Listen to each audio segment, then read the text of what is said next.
This is Father Kilian. I hope you had a restful and a good weekend. And also, I hope the reflections that I had assigned to you went well. We're going to start now with our first slide that suggests some of the problems in reading the book of Revelation. I think I probably mentioned this to you in class a number of times, how complex and difficult the text is, because it's written in this sort of underground, this foreign language, very symbolic language, that we can assume the recipients of the letter were familiar with the images and the symbols, but we're not. So that's our task, is to try to figure out how what it is, basically what the message of the book of Revelation in the end is really about. So, excuse me. One thing that we know for certain is that John borrowed many images from the book of Daniel. Certainly chapter 7 of Daniel is full of the images that seem to reappear here in the book of Revelation. He was also familiar with the apocalyptic literature from Isaiah and also from the book of Ezekiel. So again, the author is very much influenced by the Hebrew Bible and also by Greek philosophical ideas and thought, the fantastic symbols and images, the metaphors, the references to these monstrous beasts and angels all come from these sources. Once again, the heavenly beings, the astronomical features, and also the number 666, which I'm sure you're familiar with. Seems like it kind of is supposed to be a scary number, or a number we're supposed to avoid. But the reference to 666 is actually a reference to the emperor Nero, and they come to the number through a system that was very familiar with most of the people, and that is every letter had an accompanying number. And so by spelling out, or through the numbers NEROCAESAR, it comes to 666. So the recipients would know that, and certainly they would know when John is referring to the beast with the 666 on the beast's forehead. They would know immediately that it was the emperor that he was referring to. So there's little things like that are sort of kind of interesting. And so as we read through the text, we encounter, keeping in mind that we're being taken on this sort of circular journey, from the beginning of the earth, and we head up into the heavens, and then we return once again to the earth. And in that journey, we encounter various battles, especially between the Lamb and the dragon, the mystical mountains, the falling stars, the earthquakes and monstrous births, and the various plagues. And then one of the interesting encounters we experience in this circular journey is the mysterious four horsemen of the apocalypse. One of the most popular images from the book of Revelation is the image of the four horsemen of the apocalypse. It seems that if you just check the world of art, you will find that this particular image is expressed in sculpture, it's expressed in stained glass, you find it in paintings and all various images. You have the first horse, the white horse, with the rider carrying the bow and arrow, and the red horse, whose rider is carrying the sword, and the black horse, whose rider carries the scale, the weighing scale, and then finally the green horse, which carries basically a skeleton. And I wanted to talk just a little bit about each one of those and how they somehow tie into the story that John is telling. Again, Revelation uses images which flow into one another. We have seen this process at work in the earlier descriptions of the divine, for example. John seems to blend together the mystic symbols, the prophetic allusions, and the hints at historical events. They just seem to be part of it. And there's not always a kind of rationale or a sequential that we can follow very easily. The four horsemen allude to a very concrete set of experiences of people living in a war-torn area of the Roman Empire. The disasters brought on by wars and invading armies. For example, the white horse and the rider with the bow were favorite weapons of Rome's hated enemy, the Parthians, who were located along the eastern frontier of the Roman Empire. Later, the Parthians are summoned by the voice of God to come from beyond the Euphrates and to initiate the downfall of Rome. So the horsemen essentially again are there to punish Rome, who is persecuting John's people, the early Christians. This vision predicts that the attack of the Parthians would bring about the downfall of Rome. Hence, the rider is wearing a crown, you'll notice, on the white horse. Again, a sign of victory and a sign of domination. And in many ways, this expectation was a reasonable one, since Rome had suffered defeat at the hands of the Parthians in some years earlier, in about 62 AD, I think. In reality, the Parthians would not be the nation to sack Rome, but Rome would eventually fall through war with other enemies that surrounded the empire that were on their borders. In seeing all of this, we as readers of Revelation should not assume that God is responsible for evil, or that God is somehow dishing out all this evil to people. Rather, John is saying that nothing happens that is outside God's control, that God is always sovereign in all things. The second horse, that is the red horse, represents bloodshed, with its riders carrying a sword. Again, the sword suggests that God is in control of these earthly events. And if you remember from, I think, the very prologue of the book of Revelation, or maybe it was one chapter further, you have that wonderful image of this figure that John sees, and he turns around and he looks at this gigantic figure.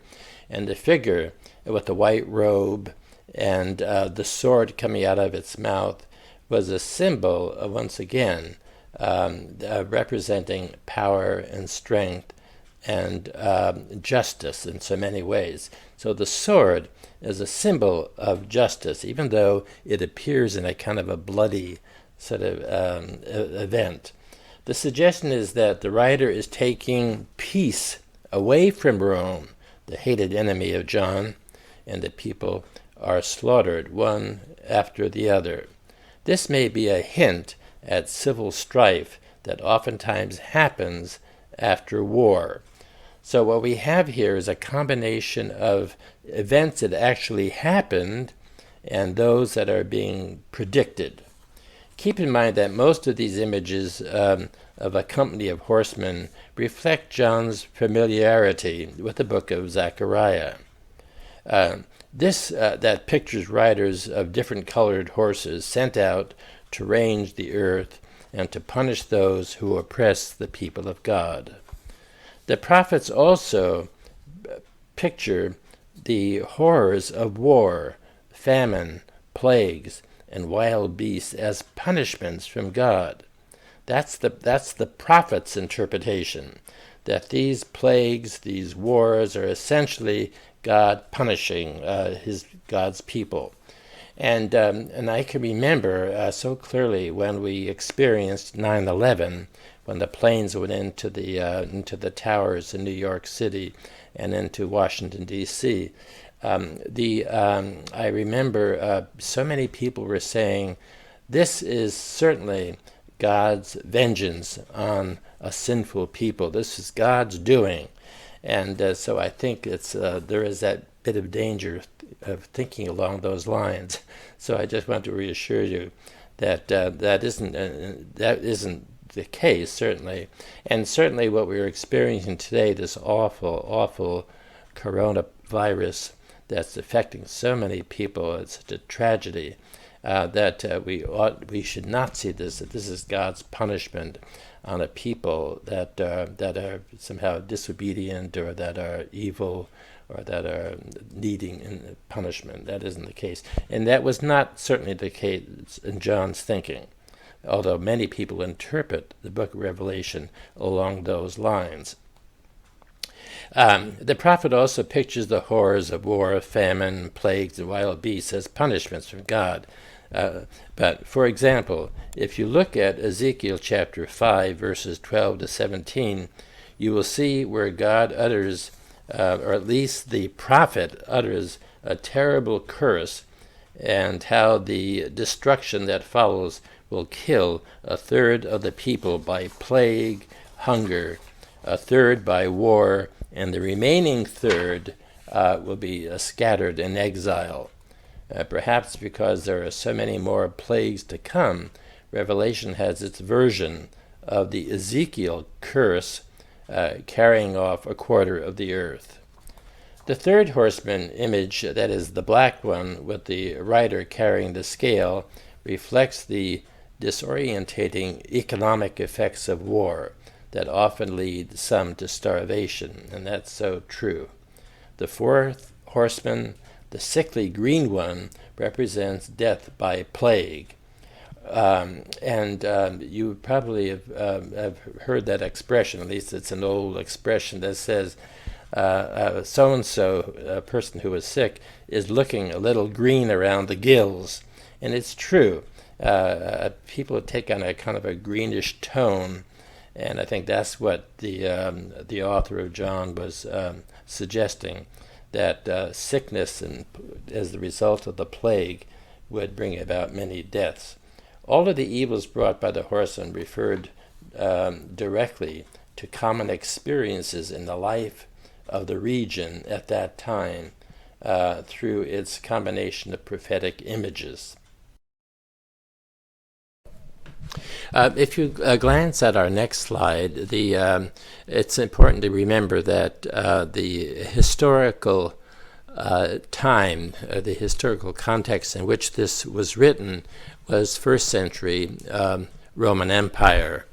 And if you might have remembered my mentioning in class that the Emperor Domitian had decided to recognize himself as a god, and therefore there would be only one religion in the empire, and that is the worship of the emperor himself, Domitian. He wasn't a very humble person, I would suggest.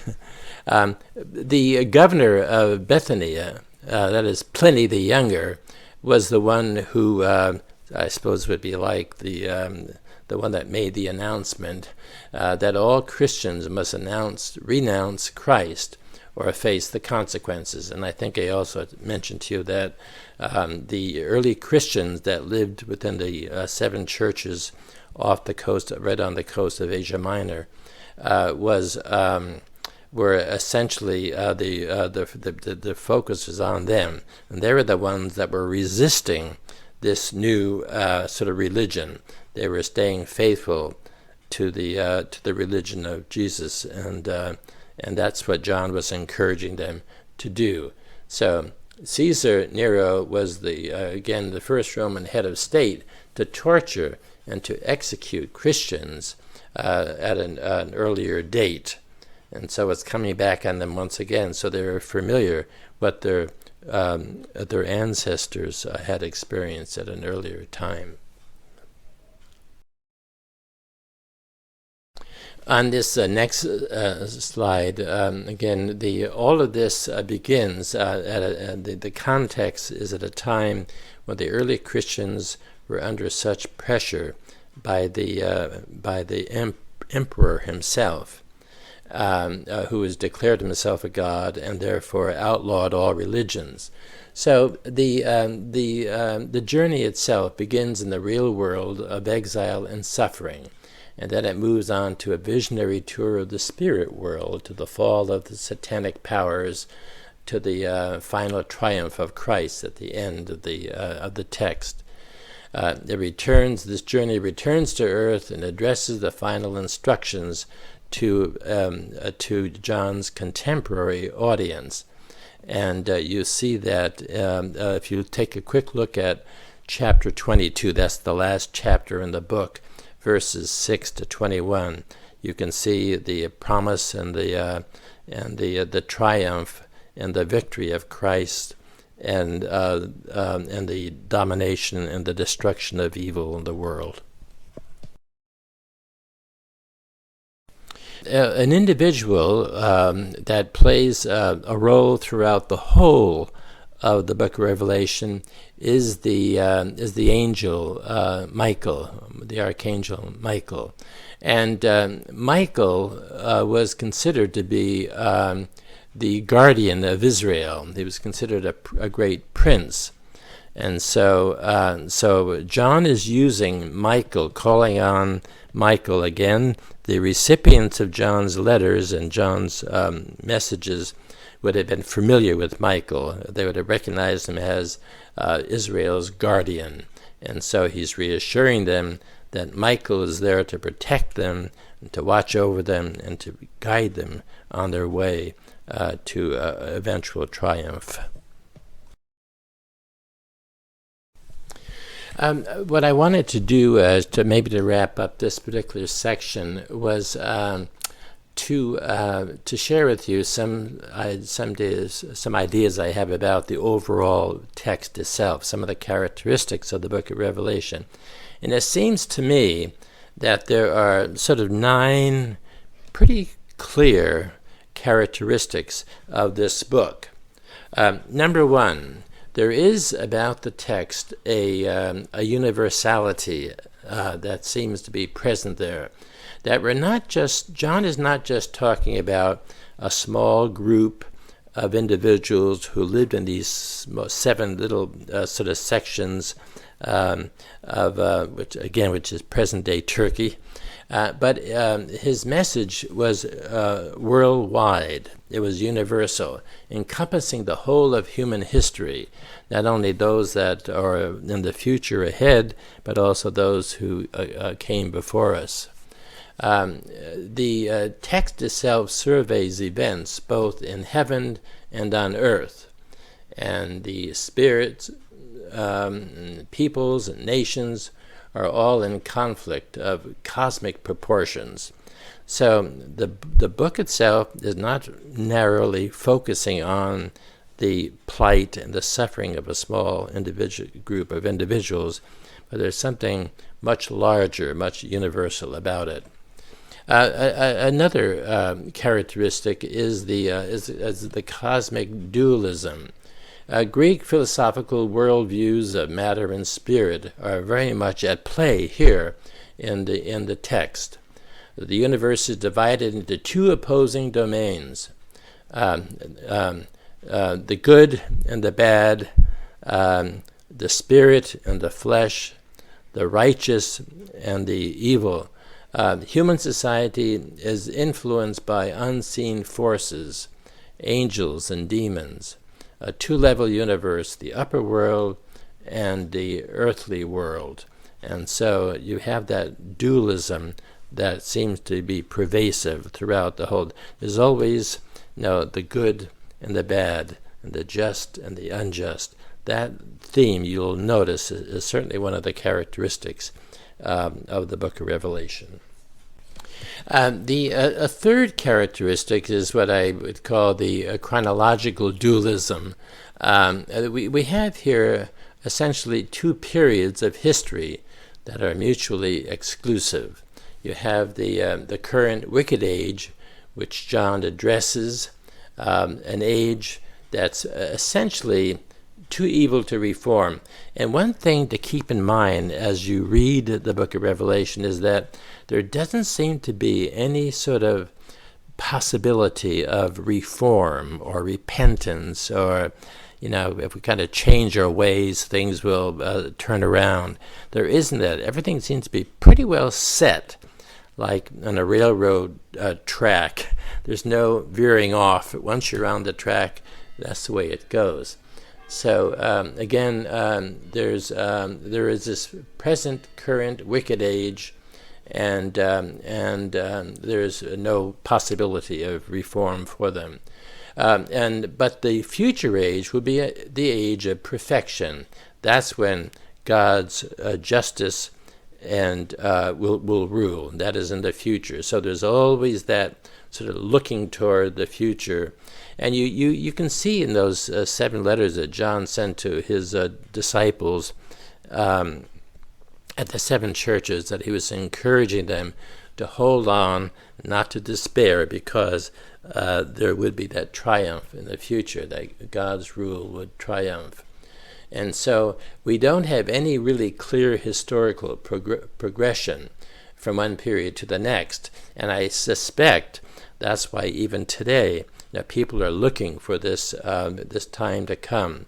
And so they're anticipating, looking for signs, looking for images that would indicate when it's to come.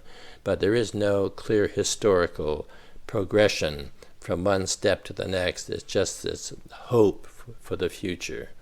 The other dualism is what's simply known as I call it ethical dualism.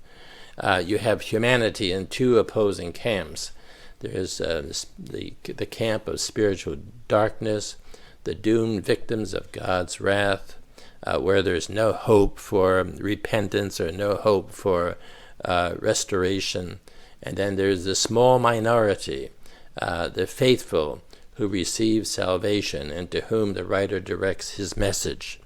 And this, they always, the book seems to suggest that there is going to be 144,000 of those, and no one less or no one short of that number. This small minority to whom John is addressing his words and his vision of hope, that is the faithful who receive salvation. There is the number 144,000 seems to be those that will be saved. And I think they derive that number from the 12,000 from each of the 12 tribes of Israel times brings you to 144,000. So that's where that number comes from. Another one of the characteristics of the book is a kind of exclusivism, and there is always that urging on the part of John for his people to avoid the non-believers, and it's, as I mentioned earlier on, that the author hates the Roman Empire, and most especially the emperor himself. And so he's constantly encouraging his people to stay clear of them. This is an exclusive sort of message to a people then who are suffering. And you can see in this other slide, this rather sort of bizarre-looking slide, the images of these frightening figures, these faces, are a composite of the emperor himself and also of the empire. That they're all, every aspect of the empire is evil. As you can see, if you look closely at each one of those figures, they're sort of terrifying. And you'll also notice that they're about to attack the Lamb, and the Lamb is this gentle creature that is a symbol of Christ. And as we discover at the end of the book, that it's the Lamb who defeats this monstrous, awful sort of emperor and the empire itself. So it's such a contrast, the two, and yet the Lamb is always triumphant in the face, and in many ways sort of fearless in the face of the emperor and all of his demons. A sixth characteristic of the book itself is the notion of predestination. In other words, human history runs in straight lines toward a predestined end. There's an element of determinism that's involved here. There's no possibility of change or no possibility of turning things around. It seems that it's headed for this end, and it's already determined, and there's no way of changing anybody's mind about it. Human effects cannot avert the coming disaster or to influence God to change God's mind. There's also, you'll notice there's a rather limited theology that's very much a part of the text. There's very little tolerance for any differing viewpoints than the point that John is setting forth. All modes of life are black and white. There's no in-between. There's no gray. And it seems, and this is one of the difficulties that I have personally with the text itself, that there seems to be no compassion for anyone other than those believers that John, those members of the 144,000. There's no compassion or empathy for anyone beyond that group.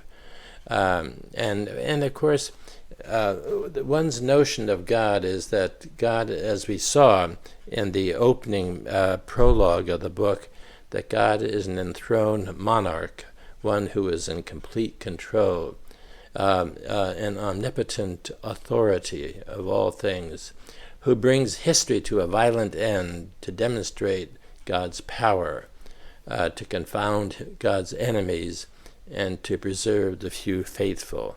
That seems to be very much a thread that runs through the text.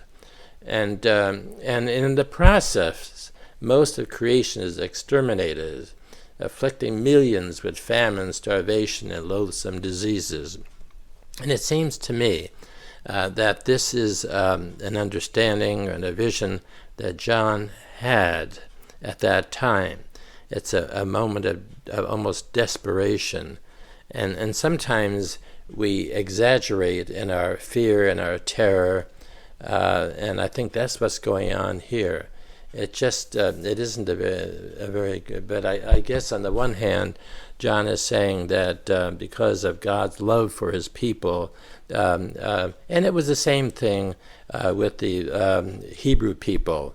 The reason the Hebrew people were able to escape from the suffering and the imprisonment at Egypt was because God was on their side. It was God who destroyed their enemies. It was God who opened the sea to allow them pass through. That's how they saw it, rather than in most likely, as I think we talked about, the area through which they passed was a swampy area, and they managed to get through on foot. But when it came to the chariots, the few chariots and horses that were sent after them to bring them back, they got bogged down in the mud. But of course they exaggerate that, and I think John's exaggerating here as well.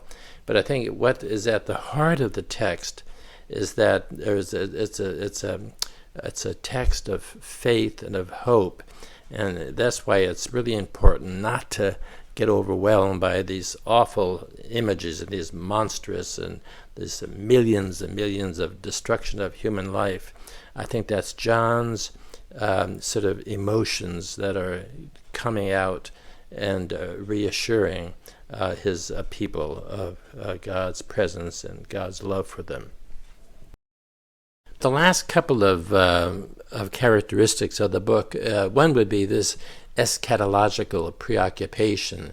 That is, the text reveals the posthumous fate of human beings during God's terrifying judgment. In other words, what's happening now, this is what we speak of eschatology, what we see now is a foreshadow of what is to come.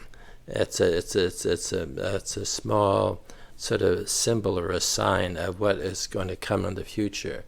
It was written at a time when fidelity brought no earthly reward, and no matter how faithful these 144,000 might be, the only thing they could face is essentially imprisonment or torture or death. But the rewards would come in the new age, and so that's why there is that. We see what's happening now, but what will happen in the future will be the redemption and the salvation of all these people. And you'll also have discovered that the author uses this cryptic symbols and coded language, deliberately obscures the languages. Some scholars seem to think that it was a way of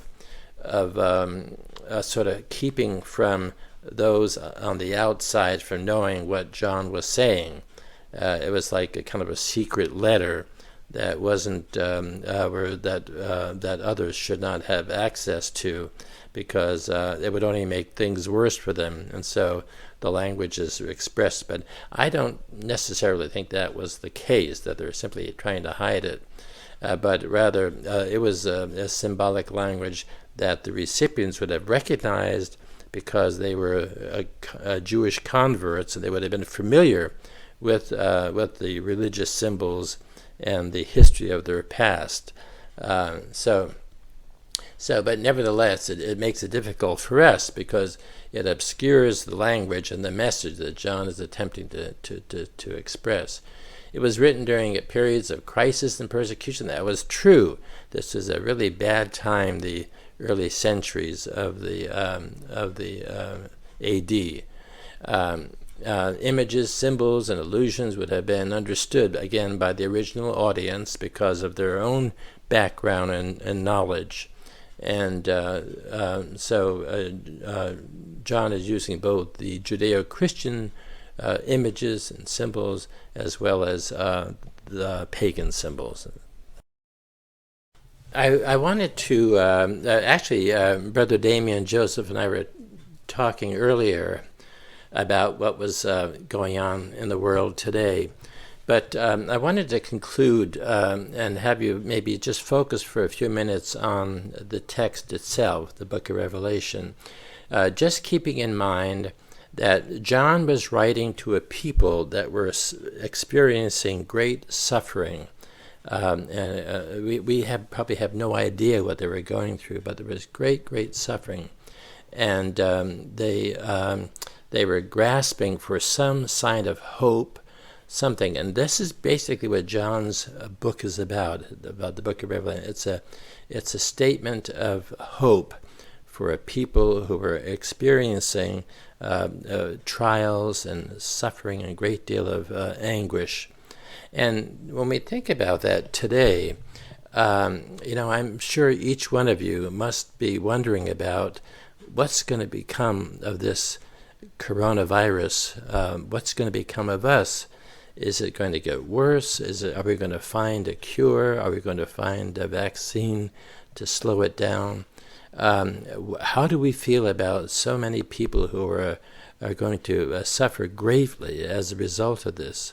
The loss of finances, the loss of family, the loss of employment, and it's so ironic, especially at this time of year, the first of the spring season, when all of nature and all of life seems to be so positive, and it's so beautiful to see all the young buds coming to bloom, and there's something really positive about it. And I think people of faith, regardless of what your religious tradition or lack thereof, I think we are by nature people of faith, people that look always for the positive. And how do we do that? How do we stay positive? How do we stay strong for one another as members of our human community?